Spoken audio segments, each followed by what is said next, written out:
Tu peux m'écrire ça? On va aller voir tranquille. Bah, parce que le truc, je peux encore faire plein de projets maintenant, c'est hyper cool. Et puis là, depuis le week-end dernier où Amélie est à Paris, du coup j'ai pu finir tous les aménagements de la maison.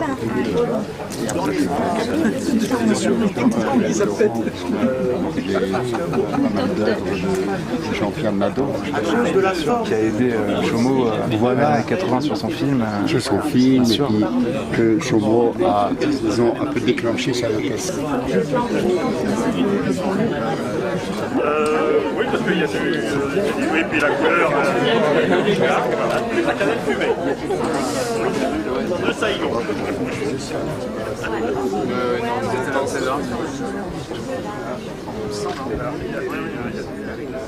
S'il vous plaît, Laurent va vous dire un petit mot sur l'association et le pourquoi de... Chaque fois qu'on a essayé d'intéresser des gens représentant des institutions à ce lieu, j'ai fait venir tous les gens du tourisme.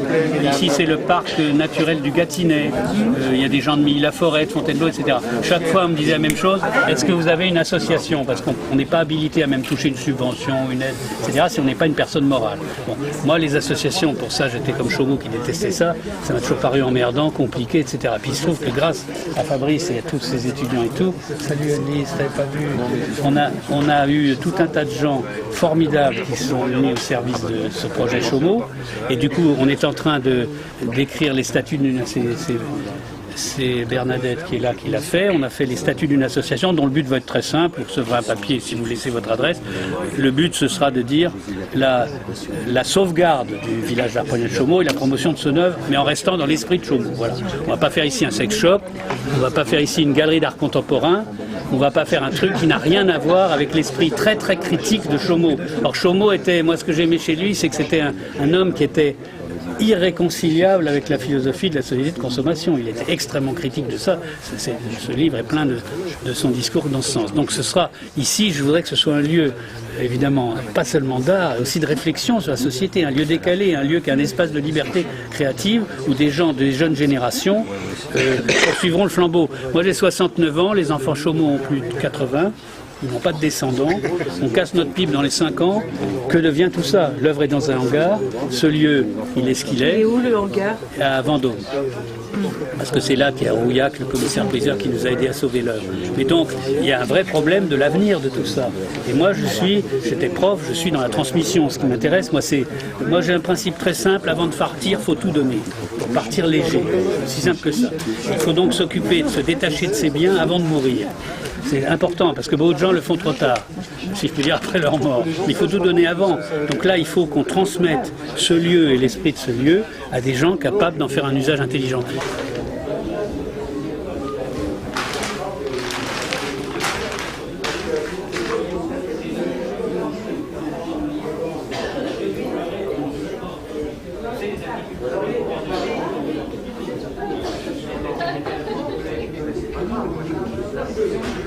L'idée du chantier, de ce chantier-là, de cet abri qui va être démonté d'ici quelques années, c'était dans un premier temps de préserver le refuge qui est très abîmé. Ça, c'est clair. Ça, c'était la première chose qu'il fallait que nous fassions. Bon, avec les passerelles qui vont donc coulisser pour qu'on puisse travailler sur le toit, sans monter dessus. Hein, donc on va travailler par le haut. Ça sera assez acrobatique d'ailleurs. Bon, ça c'est le plus important. Mais après, avec Chantal Quiraud, qui a eu la gentillesse avec son mari de venir nous voir, nous sommes en train de parler de la façon de restaurer et des étapes, parce que c'est quelque chose qui est assez difficile en fait. C'est difficile dans la mesure où on ne peut pas tout faire. Oui. Il faut choisir l'ordre des interventions. Voilà, surtout s'il y a 15 jours d'intervention, il faut vraiment choisir, est-ce qu'on intervient juste sur une partie, sur l'extérieur, sur l'intérieur, on ne peut pas tout faire à la fois. Mais est-ce qu'il faut déposer ou il ne faut pas déposer? Non, je ne crois pas.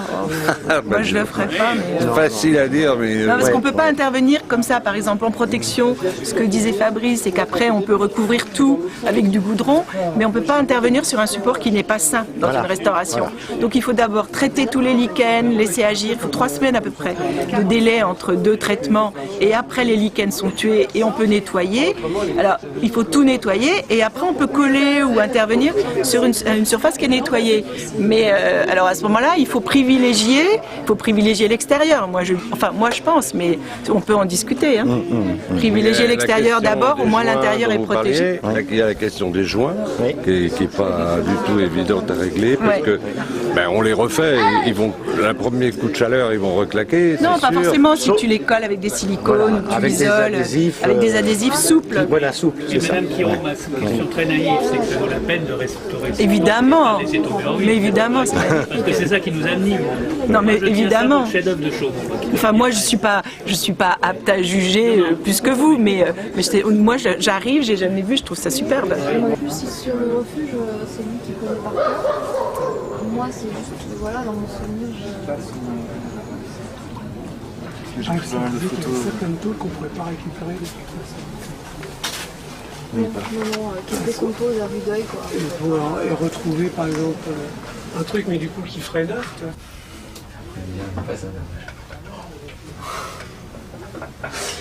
C'est une arbre ici avec le porto, d'accord. Végétal. Putain, il serait bien. Je pense que la structure, je pense qu'il aurait fait une charpente. Putain, on a les cheveux qui tassent. Ah ouais? Merde, ouais. Putain, ça me fait. T'as des éléments, je pensais que t'allais faire le cimetière, machin, comme ça. C'est marrant, cette absence de. Enfin, ce rythme, et pas du tout bien établi. Est-ce que ça passe? Là,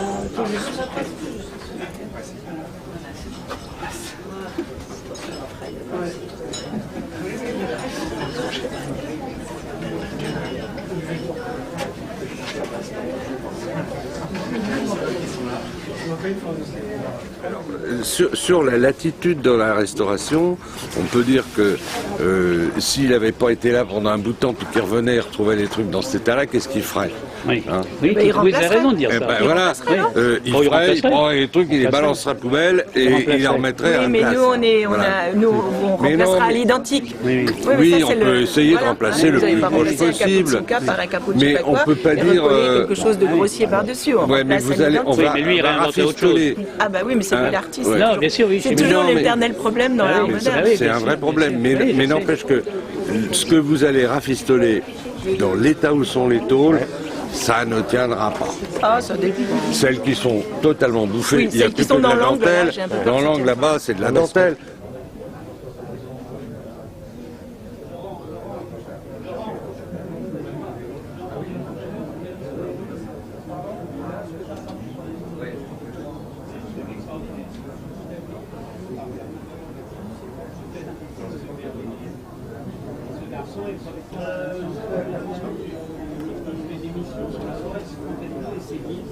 Pierre Constant, un type extraordinaire. Il était restaurateur de pierre dans une compagnie, je crois, de Lyon. Ils ont été envoyés sur le chantier. Tous ses collègues ont dit, nous, on peut rien faire avec un truc, le facteur cheval. Ça correspond. Il travaille là-bas. Oui. Et il s'est réapproprié avec les mains. Il connaît par cœur le bâtiment avec les mains. Mais ce que je veux dire à Clovis, c'est que parfois il réinvente en modelant un truc à la manière d'eux. C'est-à-dire que si on était un puriste, on dirait, il n'a pas le droit. Évidemment, il regarde des photos, etc. Mais il s'est tellement imprégné de l'esprit de ce bâtiment, moi je dis il le connaît par cœur avec ses mains. Moi j'étais impressionné, il m'a fait visiter le truc, et là il refait la tombe, le tombeau au cimetière. Qui s'effrite beaucoup. Oui. Mais là il y a un débat là-dessus. Hein. Forcément. Maintenant il y a des écoles qui forment à la dérestauration. Hein. Oui, carrément la dérestauration, comme la déconstruction. On restaure trop.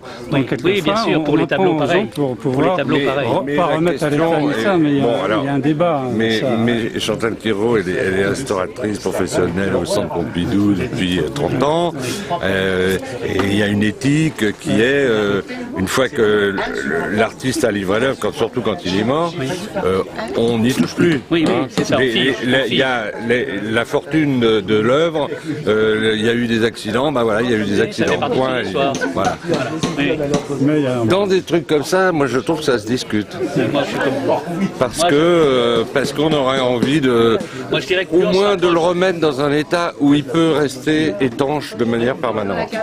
Parce que si on bricole, ce qu'ils ont l'air de dire, je ne suis pas... Surtout rester fidèle à l'esprit du truc. Bien sûr, c'est fondamental. Mais l'esprit, justement, la carapace. L'esprit, fidèle à l'esprit, c'est de garder Parce que attends, le Chomeau, il est là. On voit bien comment il a mis en place là, les structures... Les tôles. Oui. Et c'est vraiment dans l'esprit de la carapace des insectes. Hein. Oui, qu'on rajoute sur la structure. Il faut que ça reste aéré au niveau des joints. S'ils se mettent à mettre ça sera moche. trop de joints, absolument.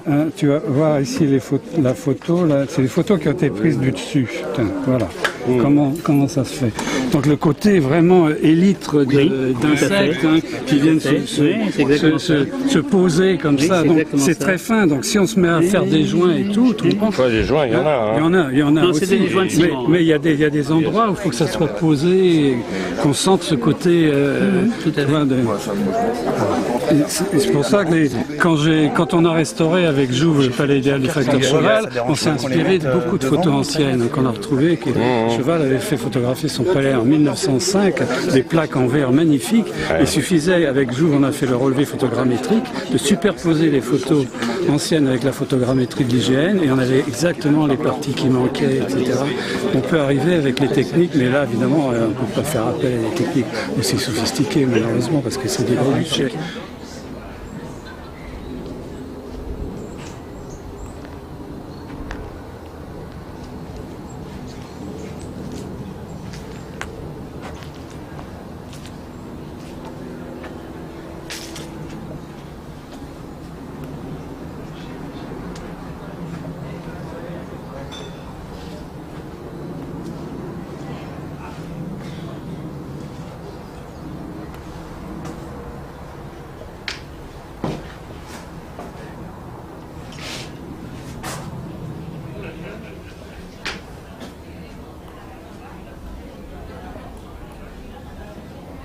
La nuit, la petite lumière de la cuisine, vous aviez des tas de sortes d'espèces de papillons. Je ne sais pas si vous vous rappelez, moi j'ai bien connu ça dans ma jeunesse, qui venaient sur les murs. Aujourd'hui, c'est zéro.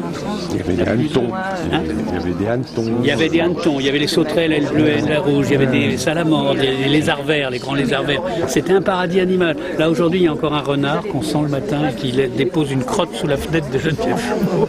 Une façon de marquer son territoire. Mais il n'y a plus d'animaux, pratiquement. Non, mais puisque vous parlez du langage, moi je trouve ça vraiment génial parce qu'en fait, que ça soit un délire ou pas, je m'en fous. Enfin, on s'en fout. Mais ça, c'est un discours, l'assemblage, et il le fait en parlant. Il le parle. Et c'est ça qui est. C'est pour ça que moi j'y comprends rien. Hein. Mais alors je vais vous dire un truc, parce que c'est un très grand bavard. Oui. Et donc, mais c'est ça qui est bien. Oui, mais donc c'était enveloppé de son discours. Parce que c'est de là que ça partait. Oui, mais je vais vous dire un truc, c'est quand on l'a exposé à la Halle Saint-Pierre, donc en 2009, c'était la première fois qu'on montrait ses œuvres hors contexte. C'est-à-dire dans un musée. J'ai fait exprès de jouer la carte, la muséographie, c'est-à-dire montrer que les œuvres tenaient la route comme des chefs-d'œuvre. Les gens en ont été convaincus. Et plein de gens me disaient « Oh non, Chomeau, tu retires de son environnement, ça n'a plus de sens et tout ». Et là, ce qui m'a frappé, c'est que dans le silence, puisqu'il n'y avait jamais de silence chez lui, il parlait tout le temps. Donc, dans le silence, elle prenait une force extraordinaire, quasi sacrée. Tandis que là, on n'était jamais libre de voir ses œuvres parce qu'il les commentait trop. Moi, qui suis aussi un grand bavard, je sais ce que ça veut dire de ne pas savoir se taire par rapport à son propre travail. Et maintenant qu'il est mort, si vous voulez, curieusement, ça prend une dimension complètement autre. Et les bâtiments, depuis qu'on les a vidés, on les voit mieux. Là, vous n'auriez pas pu entrer. Il y avait 1500 sculptures et peintures dans les bâtiments. Et ils sont où ? Alors, on les a toutes mis au moment de mon expo. Comme mon expo mettait en danger l'œuvre, puisqu'elle avait beaucoup de succès à Paris, on ne pouvait pas ensuite ramener l'œuvre dans la forêt sans protection. Il y a un cadenas comme ça à l'entrée. Donc je me disais, je fais la promotion de l'œuvre de Chomeau pour la sauver, mais je la mets en danger. C'était terrible. Et grâce à des amis des enfants Chomeau, au jour du vernissage, on a rencontré un commissaire-priseur génial qui s'appelle Rouillac, qui connaissait l'histoire de Chomeau et qui m'a dit, je viens voir le cubage et on va tout mettre à l'abri dans un hangar à Vendôme qu'on loue. Et on a en 3 jours empaquetées, photographiées, listées sur ordinateur, 1500 œuvres. Et donc elles sont parties d'ici, ce qui moi me fendait le cœur, parce que vider les bâtiments de la présence des sculptures, c'était dépecer aussi l'endroit, mais c'était inévitable. Et alors ce qui me fait dire, moi, parce que je suis très impliqué dans la défense de ce genre de lieux, pas seulement ici, on est en train de faire un réseau international de défense de ces lieux, avec des Finlandais, des Italiens et des Californiens.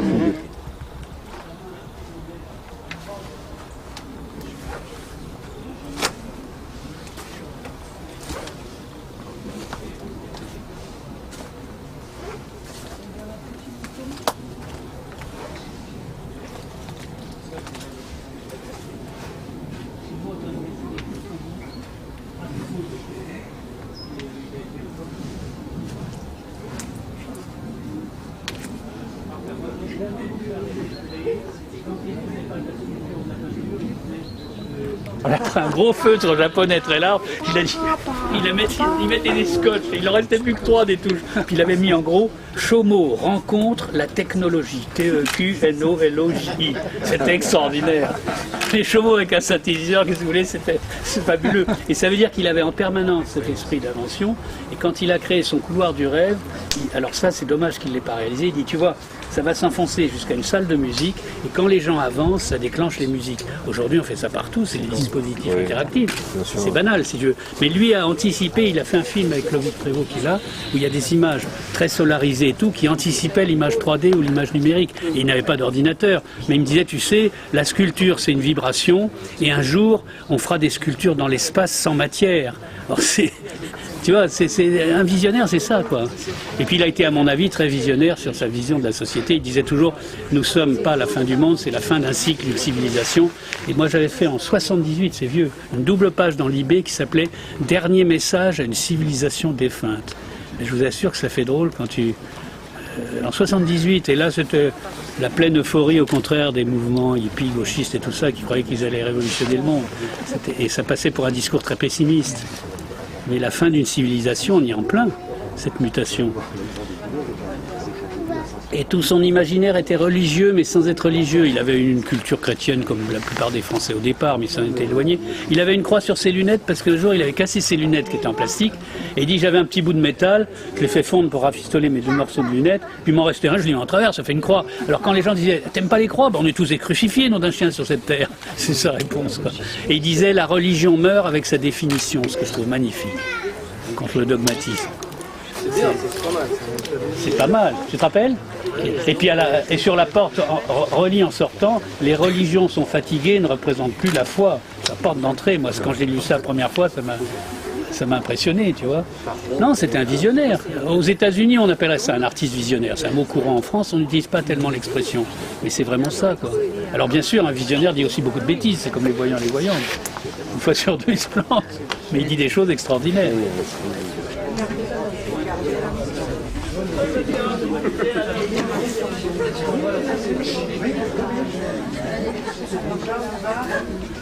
Alors, ce lieu a eu, dans ces années fastes, là, des centaines de visiteurs, c'est-à-dire du monde entier, parce qu'ils recevaient, exactement comme on fait là, ils recevaient le samedi et le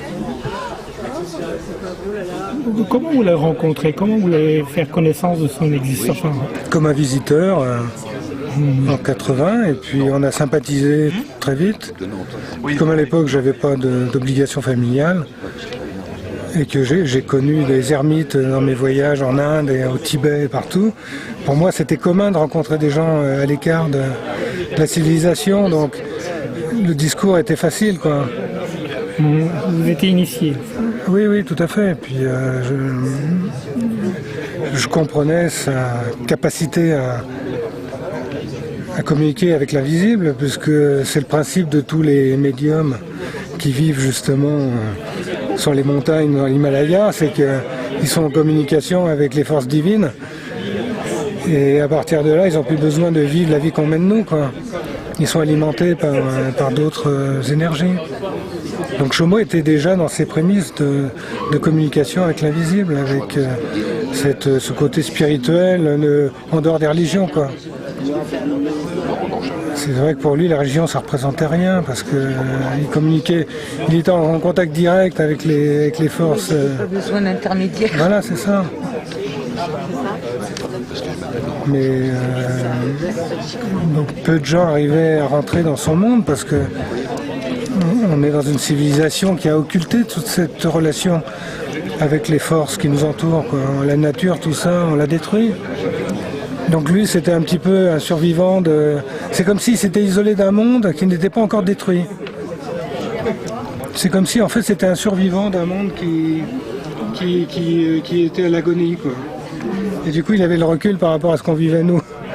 Ce qui était un contraste terrible.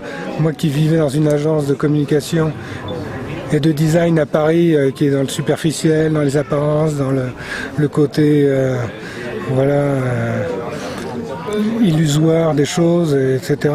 Et le week-end, de se retrouver avec quelqu'un qui s'en est complètement dégagé, quoi. Donc il y avait vraiment un contraste étonnant, quoi. Et la vérité, comme dit le Bouddha, c'est d'être entre les deux. De vivre le quotidien, mais tout en étant connecté avec d'autres énergies qui sont nos origines, en fait. Lui a préféré s'en dégager complètement. Mais en même temps, il a été un guide pour ceux qui étaient ouverts à son discours, quoi. Il apportait quand même à certaines personnes des réponses. Comme il avait ce côté médium, il voyait tout de suite les problèmes que vous aviez. C'est fou, hein? Il avait une clairvoyance, tout à fait. Il avait une clairvoyance sur les gens. Il dit, oh, toi demain, tu vas avoir la réponse de quelque chose qui va te tomber sur la tête. Et l'autre, il repartait, il était complètement déboussolé. Oui, il avait un côté médium, mais ça, ce côté médium, tout le monde pourrait le développer. Si on n'était pas absorbé par tous les problèmes du quotidien. Le problème, c'est qu'on n'a plus le temps d'être à l'écoute. Vous savez, vous avez la petite voix qui vous parle.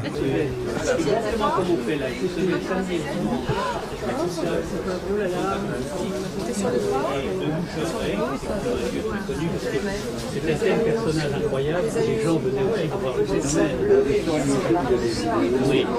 Et Marie m'appelle et me dit, viens, Chomo veut te voir. Et Chomo ne bougeait plus quand je suis venu. En fait, il s'en restait plus, il ne buvait que du Porto, c'est ça qui le tenait en vie. Et d'un seul coup, il ne s'alimentait plus. Voilà. Et d'un seul coup, je l'ai vu revivre. Il m'a regardé et il m'a sorti une phrase qui m'a complètement scotché. Scotché parce que je m'y attendais pas, je pensais qu'il était complètement dans le coma, quoi. Il me dit, mais d'une manière très claire, qu'est-ce que tu attends aujourd'hui de la vie? Mais la vie spirituelle, quoi, parce qu'on communiquait surtout sur l'invisible, etc. Et je suis resté comme un con, parce que sur le coup, c'est une phrase... Vous n'aviez pas la... Qui était déstabilisante. C'était déstabilisante parce que j'avais envie de parler de lui et plutôt de ce que lui vivait sur l'instant. Et du coup, on est resté comme deux cons à se regarder. Et puis il est retombé dans le coma. Et Marie, en fait, le traînait par terre pour l'emmener dans son lit. Parce qu'il n'avait même pas de chaise roulante. C'était un squelette, je ne l'avais même pas reconnu, c'était un squelette vivant, quoi. Et ce qui est formidable, c'est que le jour où il est décédé, sa nounou était là, celle qui lui a apporté à manger de son vivant. Et vous savez la phrase « mourir en odeur de sainteté », il y a une odeur de violette qui s'est dégagée le jour où il est mort. À l'instant où il est mort, ça sentait la violette dans la chambre. Et Madame Malbec, qui était sa nounou, en fait, a témoigné de cette anecdote à Laurent Danchin, qui a enregistré en fait les derniers moments de la vie de Chomo vécue par Madame Malbec.